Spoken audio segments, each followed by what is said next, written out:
Good afternoon and good morning, everybody, and welcome back to the Blind Press YouTube channel. CoffeeStream number 323, and it's Wednesdays with Skep. So, how is everybody doing today? Welcome, Skep Talk. I hope you're doing okay. And Yeah, everything's just tickety boo. come on, Um, uh, stream, catch up here.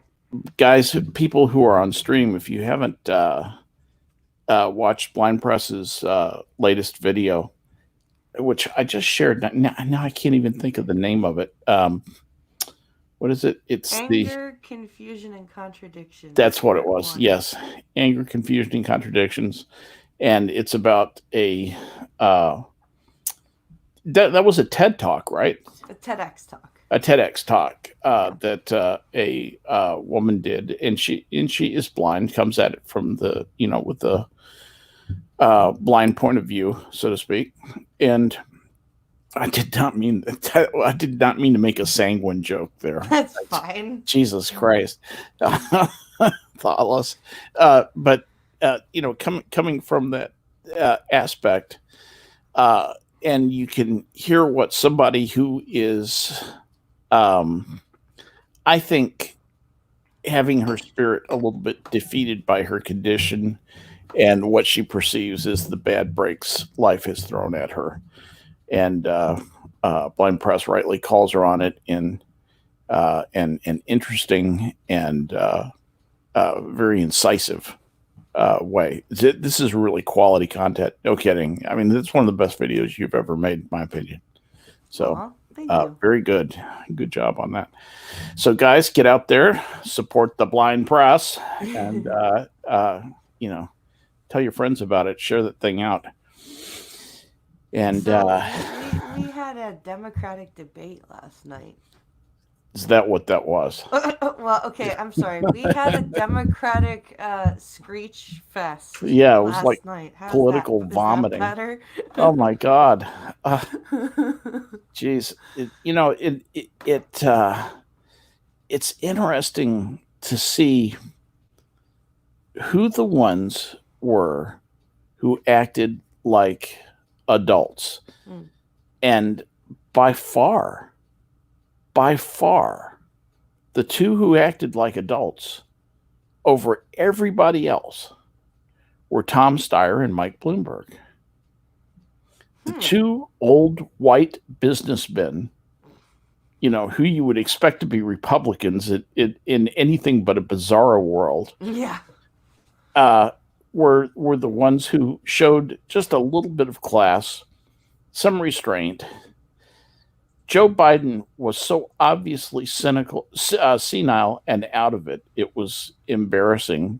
Bernie Sanders was, whining about being attacked, and they were attacking him like crazy. Amy Klobuchar looked like she was about to have an aneurysm.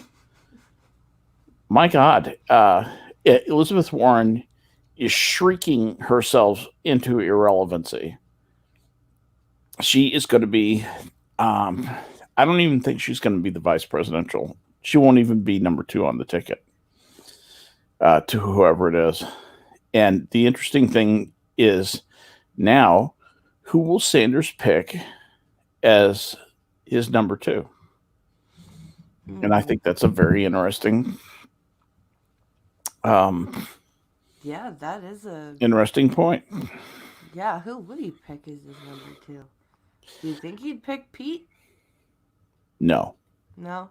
no. Pete's got no coattails.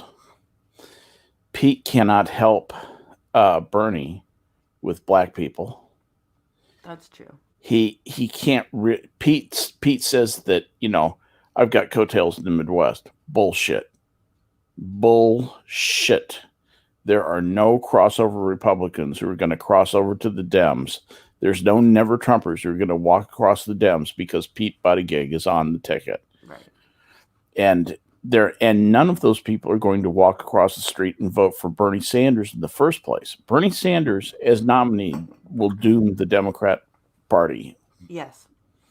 I mean, failing something like Trump going on a shooting spree in the Congress. he's reelected if they dominate Bernie. And right now it looks like Bernie has got all the momentum, and the Bernie Bros were out in force.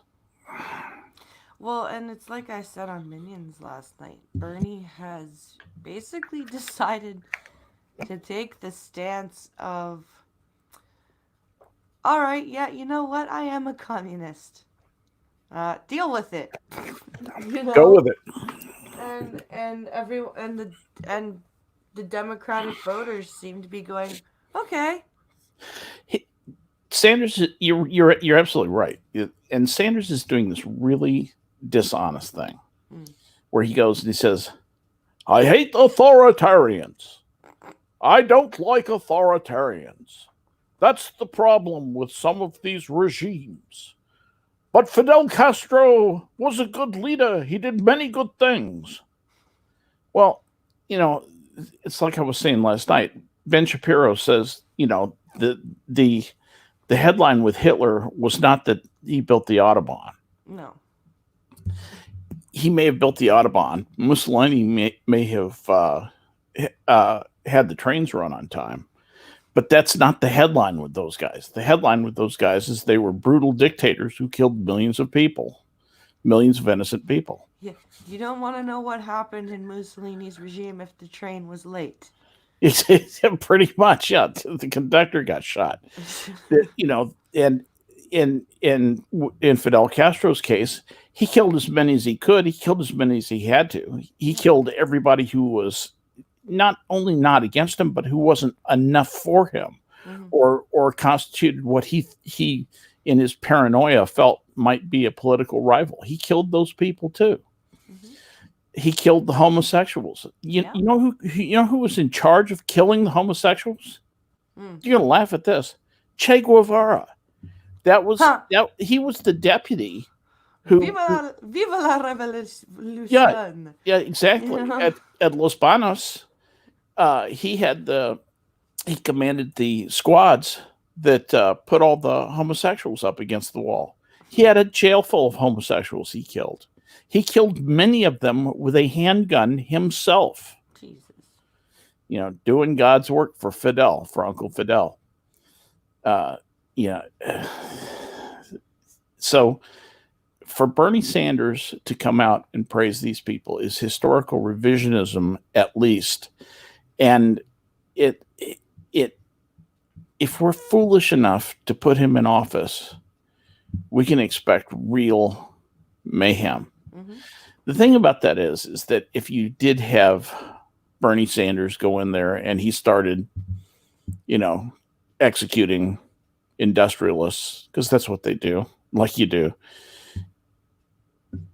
he would probably get impeached, and he might try to hold on to power by force. Do you think if Bernie got elected, there would be a presidential assassination? I think I'm not sure that I'm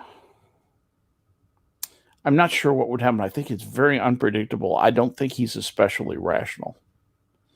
Do you think the Secret Service would want to protect a man like that? Well, they would, because they have to. I mean, I've known a couple of Secret Service guys. They are just fanatically loyal. They're like Springer Spaniels. They loyalty first, last, and always. They would protect him. Is it loyalty to the man, though? No, to the office. To the office. To the office, completely. Yeah. Completely. It has nothing to do with the man, actually. It truly does not. And they take great pride in being agnostic about whether it's a Republican, a Democrat, a communist, whatever. They will protect. It's the office that they're exactly protecting. It's a matter of pride. That makes sense, I think. Yeah. As a soldier, right, you can't have you can't be like, oh, your political values don't ally with mine, I'm not gonna fight for you. Or as they say in the Army, sergeants aren't paid to have opinions. No. And there's a certain that's true of the Secret Service to a certain extent. So at any rate, The I don't think anybody scored any killing points last night. The biggest thing I think that happened is Bernie Sanders looked oppressed, which is good for him. You know, it makes them look like bullies. Yeah. Bloomberg did nothing to recapture. I did not think he did anything to recapture any of his blumentum. Was that his first debate? No, that was his second debate. Okay. He did terrible his first debate. And the second debate, I didn't think he did that much better. He was a little bit better prepared, but not much. Right. So I don't think he made a comeback. And I think he is probably the only person in that lot who can beat Donald Trump. Amy Klobuchar is not going to beat Donald Trump. People will not vote for her. She is not a charismatic leader. She is. Do you think at this point any of them can beat Donald Trump? Like realistically, do you think that they've the one who could probably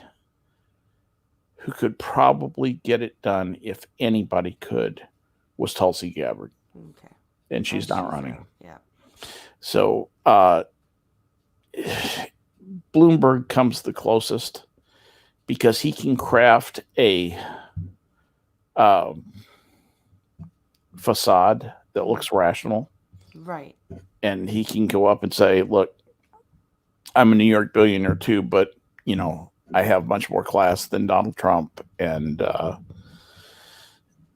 know, I'm a nicer guy. And I won't make insane tweets, and I'll restore dignity to the office. That will be what he would have to run on. Right. Because he can't run on the economy. He can't run on foreign policy. For one thing, Americans don't really give a shit about foreign policy unless we're in a war. Mm-hmm. And I think both, you know, Trump is a bring the troops home president, and Bloomberg wouldn't be any different from Trump in terms of that. In terms of international economic policy, Bloomberg would be very different from Trump. Trump is I actually think Bloomberg might be a better international trade president than Trump, because Bloomberg will look and say, what's the best deal that I can make that works for both the other country and me? Yeah. Whereas Trump just says, no, I like tariffs. Tariffs bring me money. I like cash in hand. He's a cash guy. Yeah. And that works fine in the real estate development business.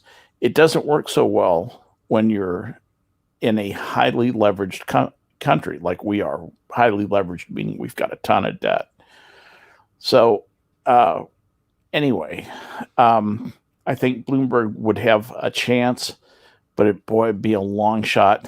And the Trumpinistas they are frantic to reelect him. The Republican base, every single person in the base is going to come out, and they will have a higher rate of showing up at the polls. A higher percentage of Republicans will come out and vote than Democrats, which they need because there are more Democrats in the country right now than Republicans. So, and there are remarkably few centrists right now. So let's say hi to chat. Yes, absolutely. Maddie's here. Hello. Check Your Logic is here. Maniac Man is here. Gun Fox is here. Cynical Lindsay is here. Hiya, Lindsay. Hello. Maddie. Logic. Gun Fox. Anybody else? We for Kitten. And the best Democrat to beat Donald Trump would have been Ivanka. Yeah, she probably does. Just kidding. Let's see. They would not last a week. Maddie's not wrong. They need to put their money where their mouth is. Try living in Cuba as a national commoner without the favor of the regime. They would not last a week. Mm-hmm. She is absolutely right. And Yeah, Maddie makes the point that she's been arguing with these guys for, the last 3 years. They don't want to listen to those who have a direct line to the people that fled from there. And Yeah. Maddie is Cuban, has Cuban heritage, Yeah. and she is very plugged in to what it means to be Cuban and what it means to seek sanctuary in the United States. She's got some very profound experience with respect to that, and she's the one who you can see she feels it. That, by the way, people fleeing from Colombia, Mexico, Honduras, all that, would be what a valid asylum reason would be. Yeah. Oh yeah. Just saying. Yep. Yep. Um. Yeah. And Lindsay makes a great point here. I highly doubt most of the moderates in the Democratic Party are going to vote for Bernie if he's nominated. They'll either vote Trump or not vote. Yeah. And I think there are more moderates than progressives. I agree with your statement mostly. I actually think there are more progressives than moderates, but not by much. It's almost split evenly in the Democratic Party. And I do think you're absolutely right. The moderates will stay home. They won't vote for Trump. They can't. They would not be able to pull the lever. But what they will do is they will stay home, and that will get Trump elected. Yeah. Trump won't have a huge majority, and he probably will not have a popular majority, but he will win the, as Ilhan Omar calls it, the electoral college again. And so, interesting. This chat is so wonderful. I mean, we get some great analysis, some great opinions out of some smart your chat. In chat. We do, and so some people with some real thinking, thoughtful insights. I really like that. So Antifa blockade major passenger railway force Toronto cancellations, but that didn't inconvenience anybody, did it? Oh no, no, of course not. Oh, thank goodness. Antifa is taking credit for the blockade, the Mohawk. Oh, yeah, I heard about that. What was the deal with that? So, okay, so just to give a quick summary, there's a tribe in BC called the Wet'suwet'en, who there was the Coastal GasLink pipeline was supposed to go through their land. They said yes. The elected chiefs of the Wet'suwet'en said yes, because there was going to be a bunch of benefits for them, including some stipends from the government for allowing the pipeline to go through their land, right? So that money would have really helped. So bunch of there are some hereditary chiefs, now not elected but hereditary chiefs, that are pissed off about this. So they've started. They were doing some protests, and then a bunch of dumbass fucking mostly white people in Ontario decided that they were going to strike or protest in solidarity with the Wet'suwet'en, whose elected chiefs said that the gas link should go in. And they've been blockading freight and passenger railways for it's coming up on 3 weeks now. The Ontario Provincial Police dismantled the blockade at the Tyondanuga reservation, and what the protesters did was they just moved and set up a new blockade. Because they're Wet'suwet'en strong. Shit. Now, nearly 1,500 freight and passenger rail workers have been temporarily laid off because of this ridiculousness. All right, so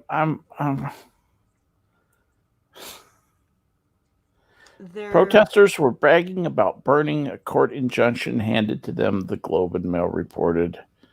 According to the Antifa website, North Shore Counter Info, the blockade was set up in response to the removal of Mohawk First Nations blockaders yesterday outside of the city of Belleville and unpronounceable by the Ontario Provincial Police, who made at least 10 arrests while removing the blockaders.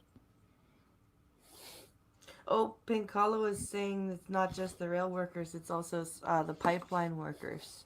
They're being laid off as well. Lovely.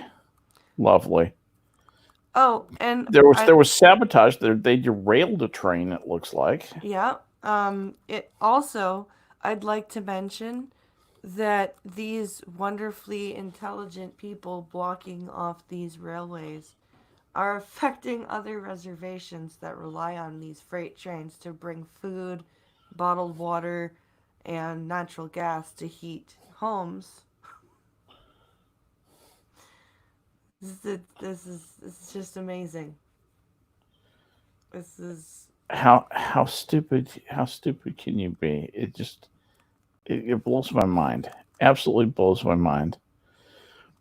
It says, other blockades across Canada have led to a near total shutdown of the Canadian rail system, with Via Rail, Canada's largest passenger railway company, laying off over 1,000 workers as a result of the blockades. Shortages have been reported in some areas due to lack of rail traffic. Yeah. Prime Minister Justin Trudeau has called for everyone to just begin dancing. We'll dance our way through this, said Trudeau, prancing on television for the cameras. No, I'm just kidding.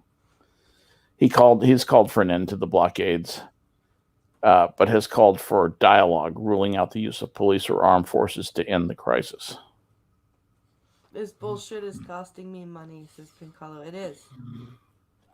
Because he does a lot of courier work for these companies that are affected by the shortages of the freight.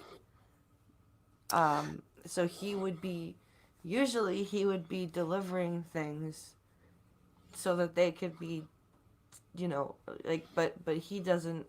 But there's so many, layoffs and shortages of the freight and they're blocking off, transportation hubs. Good God.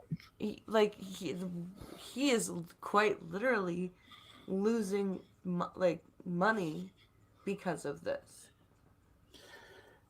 I noticed that Andrew Scheer had a slightly different opinion on this. Mm-hmm.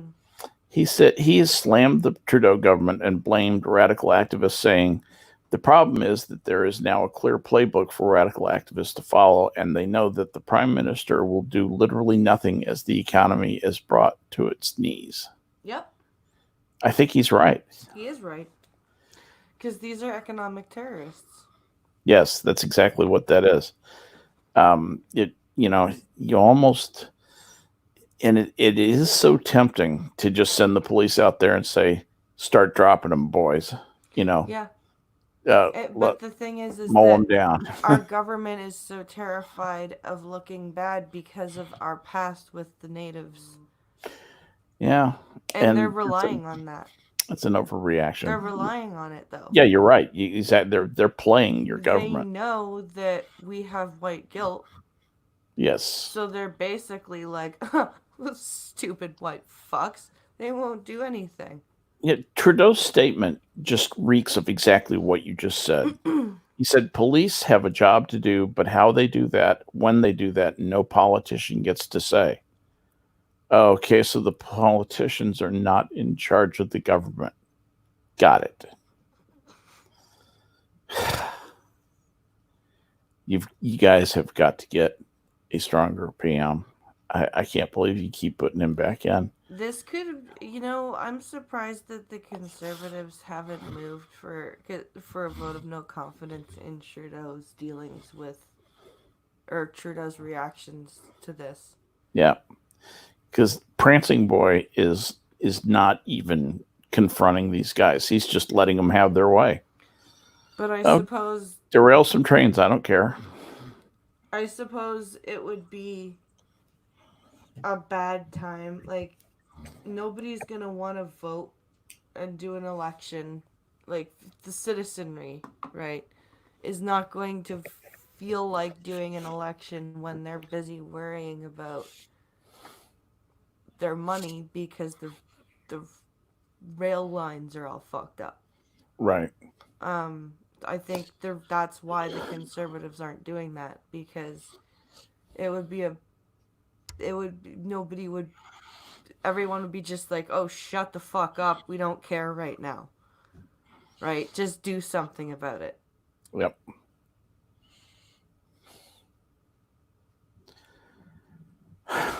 But it's so frustrating. And Pincalo even says, and he's right. Most of these people that we see here in Ontario that are claiming First Nations or Mohawk status are like the majority of them are freaking whiter than me. Like, it's terrible. Yeah. It's absolutely awful. I don't know. I don't know where this is going to come out. I think it's going to get worse and worse. And you're right. People like Pinkel, his business has got to go down. If freight gets stopped up on the rails, his delivery requests, his work has got to suffer as a result. Mm-hmm.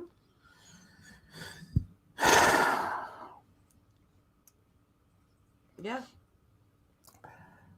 Um,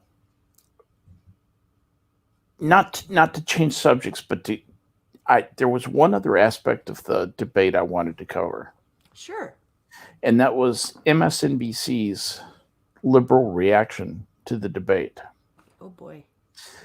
They reacted to the Democratic debate from the night before in South Carolina. Mika Brzezinski and Joe Scarborough described the debate as, quote, really messy and a wreck. After airing some clips from the debate of candidates talking over each other, Brzezinski stated, wow, that was your Democratic presidential debate in Charleston, South Carolina last night. Really messy, kind of a slugfest that spun wildly out of control, and it was really hard to even hear anyone talking. And Scarborough said, that was a mess. That was a wreck. And that was, I just thought it was interesting that the bastion of liberalism in the United States, the communists over at MSNBC, They're like, yeah, that was pretty bad. yeah, there was nothing they could say. They just said, we'd like to put a good face on it, but we just can't. Mm-hmm. We can't do that. We're just, we're dishonest, but we're not. We're just not that good. I got a kick out of that. Well, Pincalo even says, he says, remember in Ontario, it's not just this pipeline protest we have to deal with, it's the teachers too. Yeah. Interesting. We're still dealing with those fucking teacher strikes. Well, the political, it's all politics, isn't it? Mm. And all politics is local. I noticed that Mike Bloomberg skipped the Al Sharpton breakfast in South Carolina. Oh, he did he? He was supposed to go to the Al Sharpton breakfast, and he skipped it. He did not join his fellow Democratic candidates at the ministers' breakfast hosted by Al Sharpton and his National Action Network. So everybody was there except for Mike. So I was going to say, what the Al Sharpton breakfast, does that mean Al Sharpton cuts a piece of himself off and yeah, cooks exactly. it up and fries it up? That's with some wow. eggs and bacon and man, that's so Mike Bloomberg skipped the Al Sharpton breakfast. Oh yes, that's kind of a snub. Yeah, and is it a mandatory thing or? Pardon, I'm sorry. Is it a mandatory? It kind of is mandatory. You have to go and pay homage to Reverend Al, or you're going to take a hit in the black vote down there. That's for sure. So they all went down obediently, trooping in there like good little soldiers, and except Bloomberg playing the bad boy. Please, may we have your votes? Exactly. That's exactly what it is, begging for votes. Mike's like, fuck you, I don't need your votes. Yeah, I don't need no stinking black vote. I guess that's the way he feels.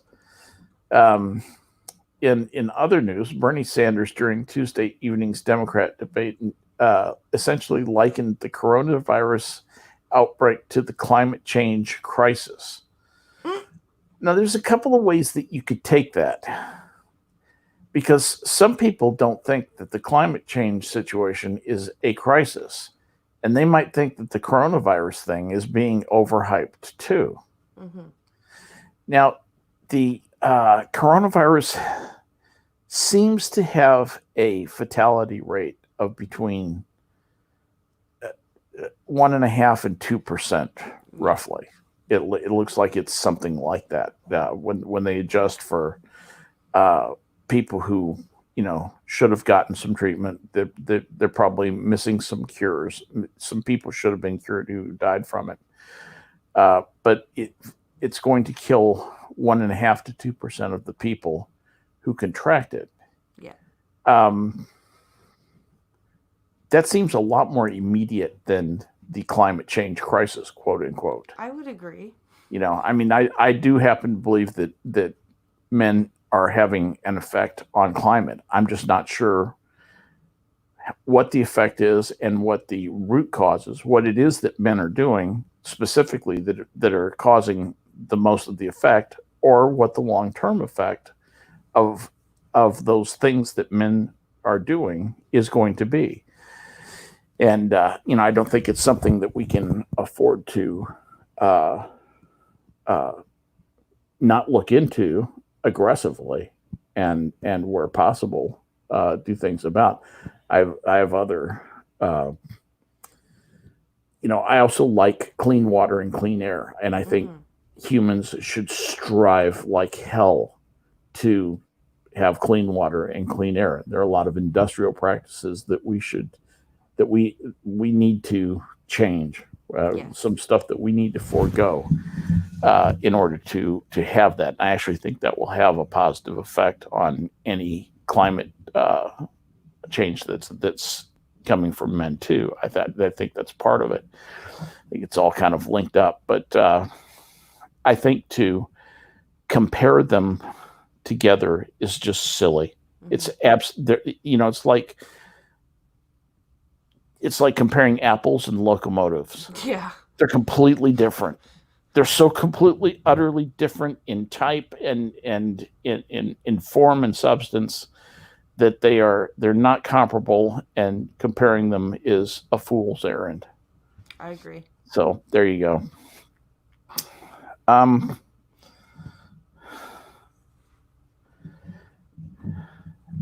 In other news, more than 200 Cherokees and other Native Americans have signed a letter urging Democratic presidential candidate Elizabeth Warren to fully retract her past claims of being Native. Wait, what? Yes. The tribes have gotten together and are demanding that Elizabeth Warren come out and fully retract on a national stage her past false claims of being Native. And this is coming from the far left Los Angeles Times. Oh boy. Yes, indeedy. They are pissed. That's funny. And just some other just scatter shooting through some reactions to the debate. James Carville looked at the debate and said, Elizabeth Warren hates Michael Bloomberg more than she wants to win. I got a kick out of that. I like James Carville. He's way too liberal for my brand of politics, but I enjoy his mind. He's got some great takes on things. And other people were saying, talking about how Bernie Sanders clearly has a taste for authoritarian governments. Did you see that interview that Anderson Cooper did with him? With Josh Hawley or with Bernie Sanders? With Bernie Sanders. No, I did not. So I heard a little bit of it because Ranting Monkey and Jack Cochran were going over it. Uh-huh. And it was, first of all, Anderson completely softballed it. Oh, Because imagine my it's shock. Anderson Cooper. But Bernie was super evasive. Like, I didn't know a guy that age could, like, limbo under a question so Yeah. much. Yeah. Like, holy shit. It's crazy. I've never, like, and I thought Trudeau was bad. It was, ugh. I'm looking up the highlights from the um,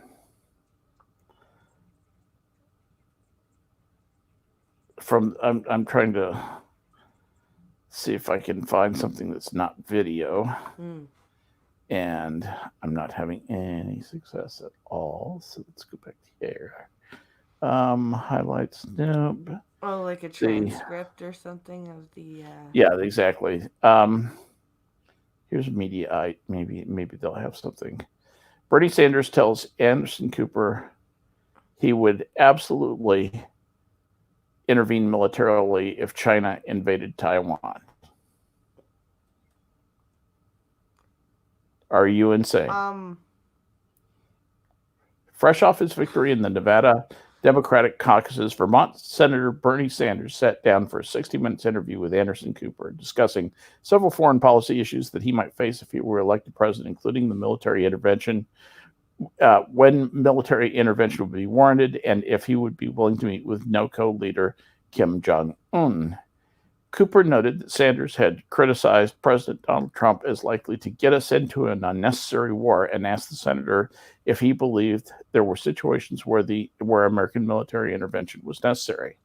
Absolutely, I do, replied Sanders, adding that such action would hopefully be as rare as possible, but that we have the best military in the world. Threats against the American people, to be sure. Threats against our allies, said Sanders. I believe in NATO. I believe that the United States, everything being equal, should be working with other countries in an alliance, not doing it alone. In other words, he's just scatter shooting. He's not saying anything. Exactly. Specifically asked about the possibility of China took military action against Taiwan, Sanders again replied affirmatively that as president, he would authorize military intervention. That's something, yeah, said Sanders. I think we got to make it clear to countries around the world that we will not sit by and allow invasions to take place. Absolutely. What does that even mean? Okay, so I love how when Trump says something like that, because Trump has said almost exactly that. And they just hit the wall. And they're like, oh my God! Oh, yeah. What a warmonger! Exactly. And then Bernie says it the exact same thing. And everyone's like, oh, Bernie, awesome, yay! And so Cooper answered, said, would you meet with Kim Jong-un? Yeah, replied Sanders, noting that he had criticized Trump for everything under the sun. But while the meeting itself was not a bad thing to do, Trump went into that meeting unprepared. So Trump was unprepared for the meeting, not that it was a bad thing. I think it was more a photo op and did not have the kind of diplomatic work necessary to make it a success. But how do you do diplomatic prep with a madman? But I do not have a problem with sitting down with adversaries all over the world. That's like attempting diplomacy with an asylum patient off of their medication. Yeah, or a rabid wolf. Yeah.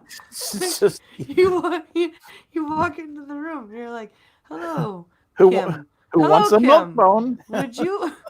Hello, Kim. I'd like to discuss foreign policy with you. Exactly. Yeah, pretty much. Like... Who wants a milk bone? What do you expect, dude? Like, who needs a treat? Oh my God! So yeah, that I needed that. That was funny. So let's see. What else did was I looking Now at? I'm just picturing Kim Jong Un wandering around his North Korean palace, just Oh my God. growling to himself. Yeah, he's just slavering, chomping on the furniture, gnawing at stuff, and just kind of. See, there were actually. So, looking at the coronavirus situation in Italy, the coronavirus infection surge in Italy and South Korea, and the virus has killed 8 in Iran. And here's what Iran is calling it. Iran is referring to the deaths as deaths from tuberculosis. I know. I know. Italian authorities announced that they were shutting down carnival events in Venice. So no carnival this year, as at least 133 people have been reported to have been infected with COVID-19, that's the virus name, in the country. Nearly all of Italy's cases are clustered in the north, including the northeast Veneto region, which includes Venice.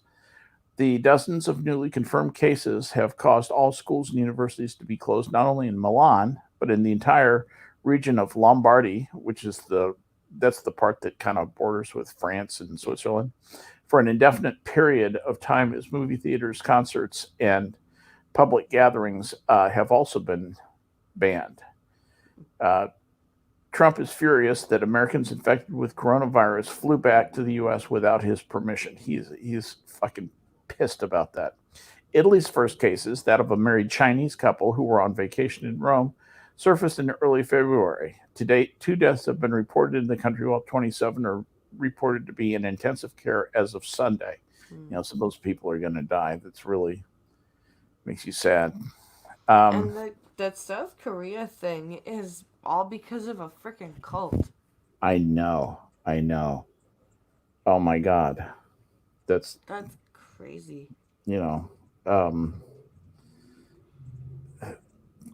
South Korea's a funny place. Sometimes that government can go fully medieval, on people who really do that kind of an insult to the country. Don't be surprised if there are a spectacular retaliation there. Yeah. Let's see. They're quarantining a bunch of towns. I don't want to read all this stuff, but they're quarantining a bunch of towns in northern Italy. They at least have a realistic view of it. The contagiousness of this virus is very strong. It's quite virulent. The Lombardy health chief doctor said on it.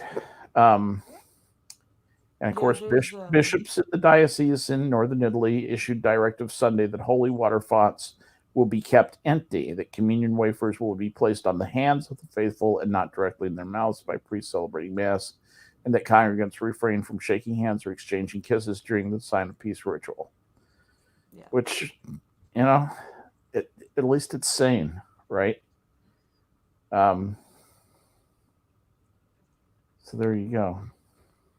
Why is Johnny Cash trending? Did he die again? I don't know. South Korean President Moon Jae-in said Sunday, why can't they have normal names like Tom Johnson or something? Anyway, said Sunday that he was putting his country on highest alert for infectious diseases and ordered officials to take unprecedented, powerful steps to fight the soaring viral outbreak that has infected more than 600 people in the country in the past few days. Here's an unprecedented, powerful step. Tell people to stop going to church until it's... That's a possibility, eh? Oh, it's his birthday. That's why Johnny is trending.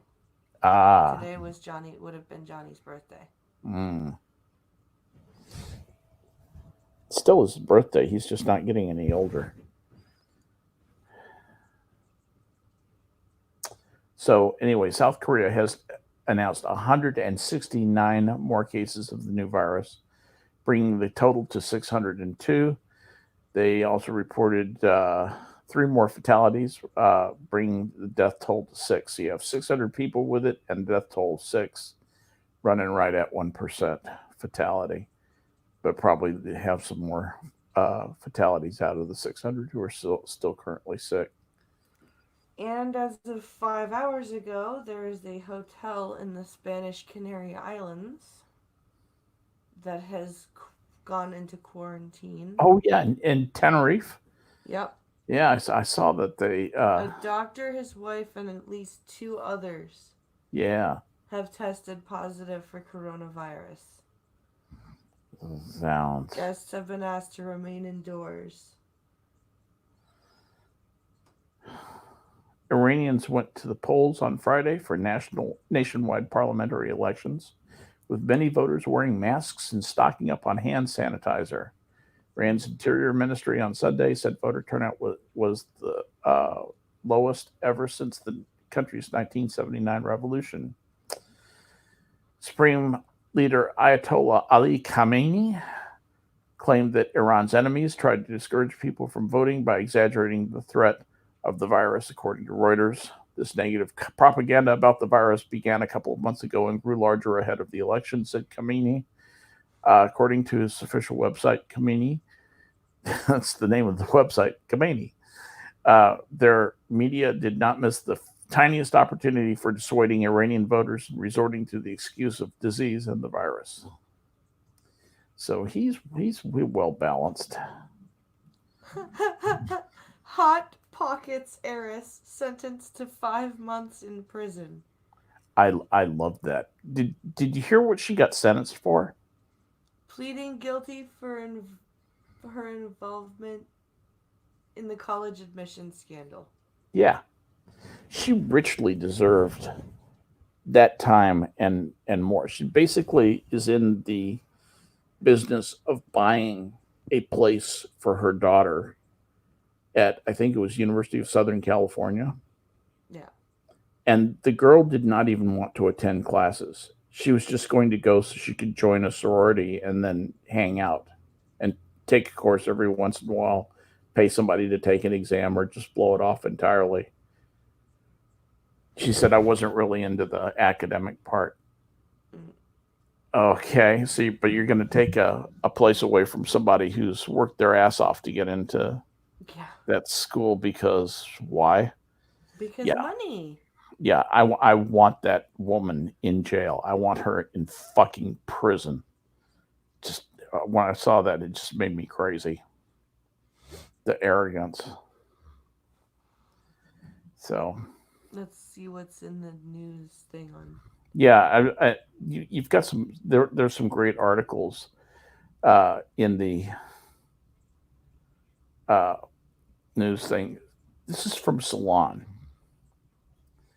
and this is a fascinating article. Democratic president. Are you interested in hearing about the leftward turn for the United States? I think oh no, that was one I was going to read and didn't. So yeah, read that one. Democratic presidential hopeful Vermont Bernie Sanders arrives to speak at primary night at SNHU Fieldhouse in Manchester. Blah blah blah. Bernie Sanders won New Hampshire's crucial Democratic primary. Yada yada yada. Why Bernie Sanders is just the beginning of an American left turn to the left. The United States may be on the verge of a huge leftward shift. Here's what to expect. This is adapted from Bigger Than Bernie, How We Go from the Sanders Campaign to Democratic Socialism by Megan Day and Micah Utrecht, to be published April 28th, 2020 from Verso. So this is actually from an excerpt from a book. It says, a new socialist movement is cohering in the United States. I just want to hurt people who use... That is a made up verb, cohering. They're taking the word coherent. Conversate. Yeah, that's exactly right. They're taking a term that is not a verb, okay, and making a verb out of it. And that's illegal. It makes me crazy. Anyway, that's cohering. What they mean is coming together or coalescing. But they don't know how to spell Let's coalesce. go here for a good conversating. No kid. Thanks in large part to the popular class politics of Bernie Sanders. But as that movement grows and progresses, it is bound to run into dangerous obstacles and thorny contradictions. The new U.S. This is really badly written. The new U.S. socialist movement is without a single line or monolithic political position. That's a strength. That's a strength of the movement. I can't believe this is in a political treatise. Since none of us has all the answers. So what the? Yeah, I know. It's a. Did a fourth grader get a hold of his dad's singular and plural disagreement? Still, many people in the movement, ourselves included, feel strongly about certain approaches to strategy. One approach we feel strongly about is what we call the democratic road to socialism, or the idea that we need to make good use of the democratic structures and processes available to us and to improve and expand them in order to advance our cause, which really is all about the advancement of the cause of run-on sentences that go on and on to advance other causes in the cause of democratic socialism, because this sentence isn't fucking long enough. God. A country like the United States has both a well-developed capitalist state beholden to the capitalist class and armed to the teeth, and comma abuse right there, and mechanisms for democratic participation in that state that allow people to exercise some measure of control over their representatives. Wait, a capitalist? That's 4 sentences in one convenient sentence. The U.S. is a country that has a capitalist. Yeah, here I'm gonna edit that paragraph and tell you what it. Here's what it should sound. Here's what it really should sound like. A country like the United States has both a well-developed capitalist state. Period. It is beholden to the capitalist class, and it is armed to the teeth. Period. The mechanisms for democratic participation in that state allow people to exercise some measure of control over their representatives. Period. Even though their choices are limited, their representatives are bought off by the rich. Period. The capitalist class holds the entire system hostage with the threat of devastating economic retaliation. Period. If things don't go their way, the system does have some basic democratic elements that its systems largely affirm and in which they occasionally participate. Period. Now, I just read you, I think, 8 or 9 sentences. Yep. They said all those words in 2 sentences. Wow. I know. And then they got paid to publish this crap. That's so, this is a tricky situation. It's so funny. And they're about to call Russia socialist. Listen to this. Of course. This is a tricky situation to navigate. If the democratic capitalist state were less developed, it might be possible to convince people to simply storm the gates, tear up the old rules, and start fresh in a socialist society. This is what socialists tried to do in Russia in 1917. The state was weak after centuries of autocratic rule. It didn't have much legitimacy in the eyes of most Russians, so revolutionaries could get popular support for scrapping it and starting over. The United States is hardly an exemplary democracy. That's a breathtaking statement, isn't it? I just have to sit and admire the balls that it takes to write that down on a piece of paper. The United States is the exemplar of democracy. Yes. Period. Not since Athens has there been democracy like the fucking United States of America. Period. My God. This is so bad I can't continue to read it. This is hideous. This is in Salon. Pincolo says that's because editing and proofreading are social constructs and are a form of well played, sir. Major breaking news. Korean Air flight attendant working LAX flights tested positive for coronavirus. What could possibly go wrong? Um, Are we going to finally clean out California? That's an ugly thing to say. I should. Korea and U.S. service member also are diagnosed Uh-oh. with coronavirus.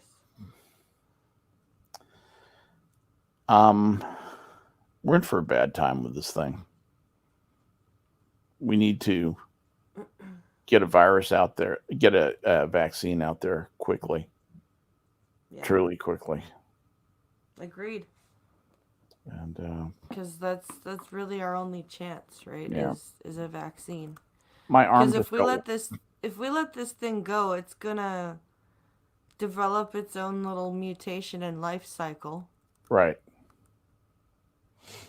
Correct. And we don't need that. No, it's a bad thing. This is a bad thing. Damn it. And holy crap, it's 1 o'clock already. You guys have spent an hour of your lives with Blind Press and me. And all you had to show for it was a few laughs and a general feeling that the West is doomed. Sorry, we didn't have more fun stuff today, guys. Well, I do appreciate everybody for watching, and please go and check out my video from yesterday. And remember, part 2 is next week, next Tuesday. Also, don't forget to check out my Twitch channel, which is in the description of the stream. And share that stuff out, guys. Yeah, I'll be over there tomorrow at 1 p.m. Eastern, playing Mortal Kombat. Yeah. And Irate Prostate's gonna join me on Friday. So excellent. That's wonderful. And you and I are gonna do Prospero show. Prospero tomorrow. Yep. So it's a busy night or busy few days. A busy few days here. I hope I'll be there to. I'm sure I'll be there to join you. Yes. Tomorrow night. All right, guys. Well, thank you all for watching. Have an amazing rest of your day, and I will catch you later. See you later, guys.